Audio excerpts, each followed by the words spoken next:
You are now tuned in to DameSmiff.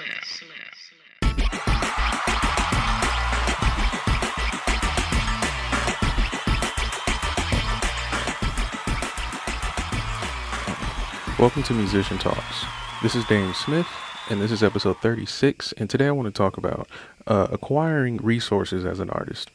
Now, before I get started, be sure to like, share, and subscribe.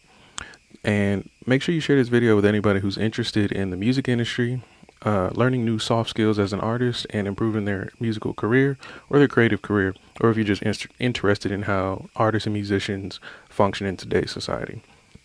So, like I said, I want to talk about acquiring resources. Now, what kind of resources does an artist have? The first big one, and I've talked about this before, is your network. But I want to go into more tangible things like perhaps transportation, items you may need for your creativity, and other things that help you develop a brand slash image and business with what you do as an artist. So the first thing I want to look at is, of course, the equipment and resources needed to be creative. Now, it's very important to understand that these things come with a cost, a sacrifice, and most oftentimes they're going to come with a price. But with that, you're supposed to get something in return for that. And this is what you would call a resource.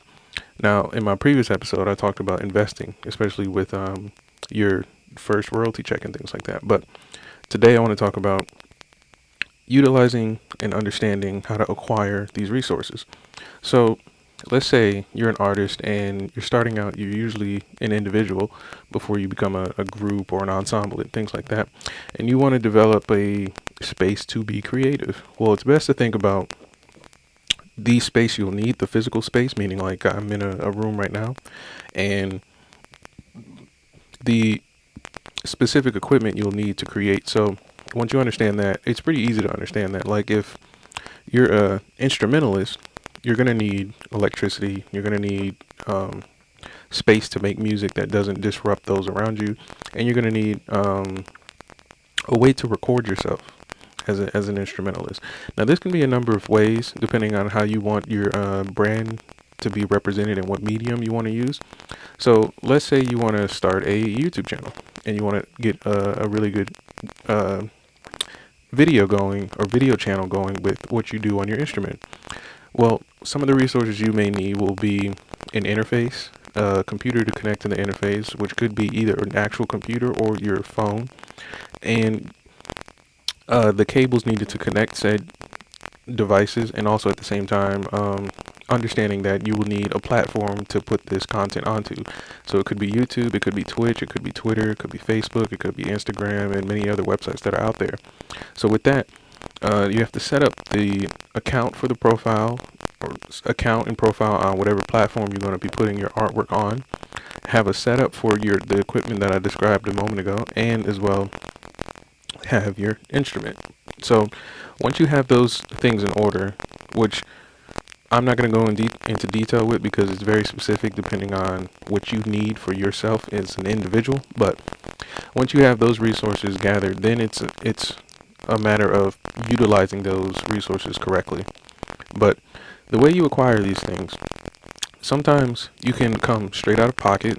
Many artists do this, where they'll pick up a side gig, a side hustle, or use their talents to acquire money and funds and things like that, and come straight out of pocket and just pay for maybe your instrument or your interface and computer right out of pocket. Other ways you can do it are leveraging credit. You can leverage your personal credit or your business credit, where you can use a credit card to make payments on the instruments and equipment you need, so that you can have it now and then just pay over time to where you eventually own the equipment you're purchasing. Now, there's many different approaches to acquiring these things. Some artists, there's a community of artists that prefer to borrow and maybe leverage opportunities for one another and resources. This one's a little more risky because there's no really guarantee on most things in life, but it is an opportunity. And there are definitely music shops that'll let you rent equipment. You can find used equipment. Used equipment is usually really good, especially if you're looking to be frugal with your income. Now, Oftentimes, many artists, they don't think ahead in the future. I wouldn't say artists, this is typically everyone, but they don't think ahead as far as what happens if my instrument breaks, or if I get water damage in my laptop, or if I lose a very, very important piece, or maybe it gets stolen, or I misplace it. Now, insurance is another really, really big resource for artists, and this helps protect your items and your equipment and things like that for future distress or damage or anything gets broken or lost. And this is, again, like I said, super important because things break, shit happens. You never know what's going to happen, and you want to protect yourself. Utilizing that will help you understand that the purchases you're going to make, it'll help you understand whether or not you can afford to protect them. So some people, they'll get let's say like $10,000 and then dump it into a studio and probably insure a percentage of that studio, versus a person who can buy like a studio and fit a studio for a lot cheaper, and they can definitely afford to protect most, if not all, of the equipment needed in that studio. So that's something very important to think about as an artist. Now, another tangible resource going outside of the creation of music would be transportation. If you're an artist that performs live, or you just generally have to travel for work, like if you work at a studio that may be 20-30 minutes from where you live, or if you do consultation, maybe you do lessons, or maybe you do not necessarily musical or instrumental work, but maybe you're a roadie or a manager, a tour manager, and things like that. It's very important to think about investing in transportation and thinking about it in a way that will be beneficial and frugal for you as an artist. It doesn't make sense to be an artist who does lessons full time to be riding in a luxury $50,000 car when you don't need to travel as often, and you don't need to pay for that high quality of gas and things like that, unless you're making that much money and you feel that you just want to do it. But again, it's a choice. But it doesn't really make sense if your main financial goal is to be as frugal as possible and to get the most benefit out of your money, because transportation, in my opinion, is partly image, but mostly about utility. If I can get to and from as I wish, safely and efficiently, that's what matters most to me personally. But for some people, it makes more sense to them to have to wait for the driver to arrive, or maybe it makes more sense to have the car with the flashiest image because it portrays a certain status, and that helps you develop the business you have. But this is what you have to develop and understand for yourself as an individual. So I won't go into what's best and what's not best in terms of what car to use.